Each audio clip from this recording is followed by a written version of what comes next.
Amém, queridos? Que a graça esteja sobre nós. Eu queria falar um pouco sobre as armas hoje, também quero falar sobre a autoridade de ligar e desligar, proibir e permitir, que é dado ao corpo de Cristo, não é só os guerreiros, é o corpo de Cristo. Mas o que eu percebo, amados, muito, é que todas as ferramentas que é dado ao corpo de Cristo, a gente não usa, eu acho que a gente não usa 50% dessas ferramentas, porque quando a gente às vezes vai usar, a gente usa mal. Então, isso como é que eu vou dizer? Nos derruba, digamos assim, né?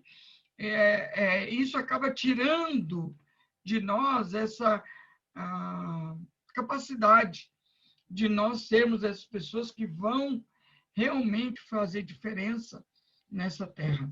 Então, eu queria falar um pouquinho sobre isso. Essa legalidade está lá em Mateus 18, que é de ligar e desligar. Nós estamos em Cristo. E o cabeça do corpo de Cristo é o Senhor, e nós estamos ligados a Ele. E é interessante a gente entender isso, a gente entender que nós estamos ligados ao Senhor e que a autoridade que nós temos em permitir e proibir. Gente, eu posso permitir uma ação das trevas, eu posso proibir uma ação das trevas. Eu posso dar legalidade para algo e tirar a legalidade de algo. Então, essa autoridade foi dada ao corpo de Cristo e os guerreiros precisam saber usar bem essa ferramenta. É uma ferramenta impressionante. Por exemplo, você está vendo que está construindo, por exemplo, um prédio de maçonaria na tua rua, na rua da tua igreja. E você está permitindo, porque você não faz absolutamente nada, você não toma autoridade no mundo espiritual proibindo aquela obra, amaldiçoando aquela obra. Gente, tem pastor amaldiçoando membro de igreja, mas, gente, nós não fomos chamados para maldizer membro de igreja. Nós somos chamados para amaldiçoar as obras das trevas, isso eu posso fazer. Mas, às vezes, até alguma obra das trevas eu não posso amaldiçoar, porque Deus que está permitindo, porque houve uma legalidade, mas tem coisas que eu posso, sim, proibir. Tem coisas que eu posso dizer não, em nome de Jesus.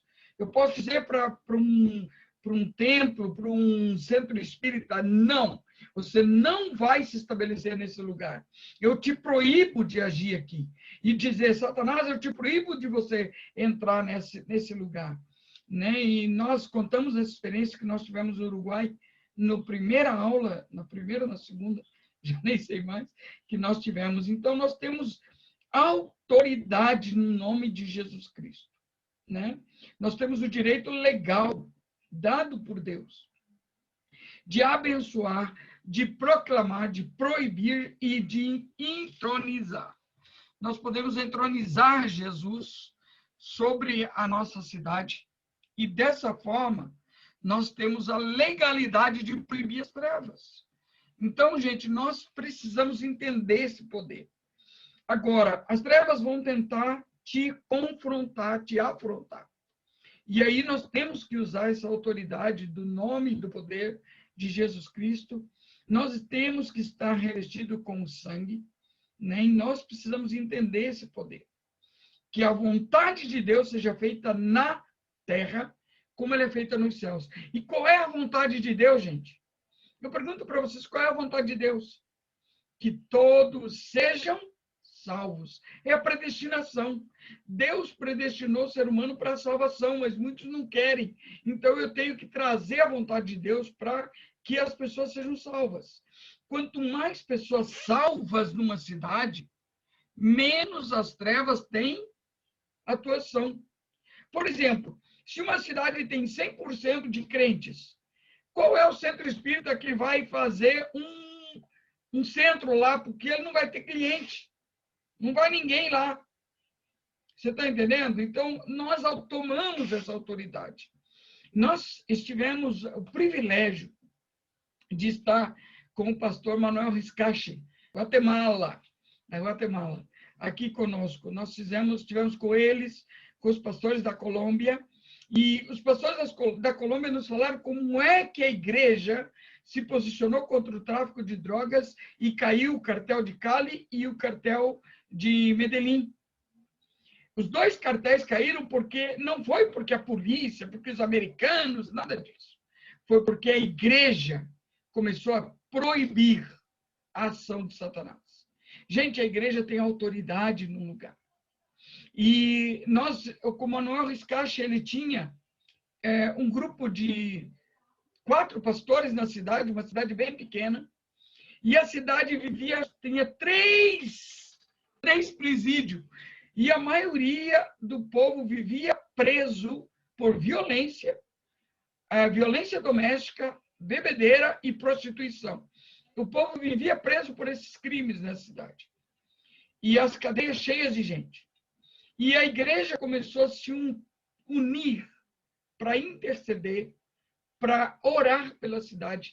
E hoje, você pode procurar aí na tua internet, procura transformação de cidades, e você vai ver na transformação de cidades as cidades que foram mudadas. Inclusive tem Medellín, tem Cali, e você vai ver também essa cidade, que é a primeira cidade que foi transformada pela intercessão. A cidade de Almolanga foi uma das primeiras cidades a serem transformadas. Gente, sabe o que é 95% da cidade crente? Tem igreja para todo lado, os bares foram fechados, transformados em igreja. Só tem um presídio que está fechado, porque o presídio não tem mais preso e só tem um guarda na cidade, só tem um. Não precisa mais de polícia na cidade. E as verduras, as coisas que a cidade produz é impressionante. Como é que é? A produção de hortaliças da cidade, eles prosperaram demais, gente. Uma cabeça de repolho precisa de 2 homens para carregar. Igualzinho que a Bíblia diz, a terra que mana leite, mel. 2 homens para carregar uma cabeça de repolho. Para você ter uma ideia, uma cenoura é mais grossa que o meu braço aqui, ó. É umas cenouras que tem 3 quilos, uma cenoura! E não tem agrotóxico. O mundo inteiro vai para lá para pesquisar o que aconteceu lá. E sabe o que eles encontram quando eles chegam na cidade? Jesus. A resposta é Jesus. Esse pastor nos contou uma história muito interessante. Ele foi visitar uma ilha do Pacífico, porque, né, eles estão lá bem na boca ali do Caribe. E ele foi visitar uma ilha do Pacífico, ele chegou lá, gente. E ele começou a ver o povo muito pobre, muito pobre. E as meninas, já com 10, 12 anos, nuas, não tinham roupas. E ele disse, gente, por que essas crianças não têm roupa? E ele disse, nós não temos dinheiro para comprar, elas crescem, daí não tem mais como vestir. As roupas que a gente ganha é só para crianças, não tem roupa para elas. E ele disse, mas vocês vivem de quê? Eles disseram, nós vivemos da pesca, mas não tem pesca, nós não conseguimos pescar mais. Os peixes sumiram.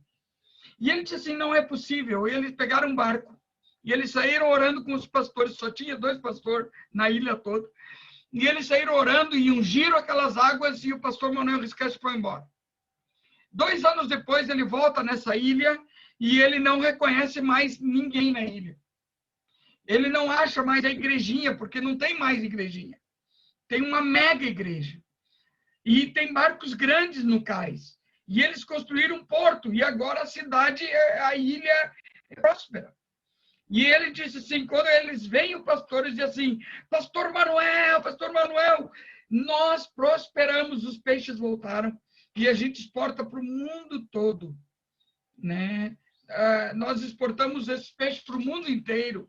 Né? Por quê? Porque Deus prosperou aquela ilha de forma sobrenatural. Então, gente, é importante a gente entender que Deus, ele quer prosperar e nós temos a autoridade de ligar e desligar. E eu quero que vocês entendam isso. Né? Nós temos que trazer o reino de Deus. A oração do Pai Nosso é assim, seja feita a tua vontade, venha o teu reino. Nós temos que trazer o reino de Deus, nós não temos que trazer a minha vontade. é a vontade de Deus, é o coração de Deus. E isso é feito com guerreiros autorizados, ungidos, cheios de Deus e andando em unidade. Eu quero falar um pouquinho sobre a unidade. Aqui em Curitiba, nós não temos só unidade de pastores, como eu postei lá no grupo. Nós temos a unidade de intercessores.